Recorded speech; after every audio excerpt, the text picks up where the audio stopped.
Чечня. В те годы земля под Грозным стонала. Снег в Мичурине был не белым, он впитал в себя кровь и пепел. Люди там оставались мирные, они просто жили, пока однажды на их улице не пришли головорезы, которые гордо называли себя ОМОН. Они приезжали на БТРах и в масках, не как защитники, а как буря, сметающая все. Мужчин ставили к стенам, женщин к земле.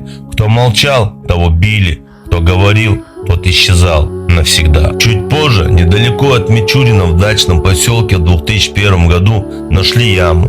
В ней были тела 50 мирных жителей, людей, у которых отняли имена, дыхание и жизнь. Эти ямы молчат, но земля помнит.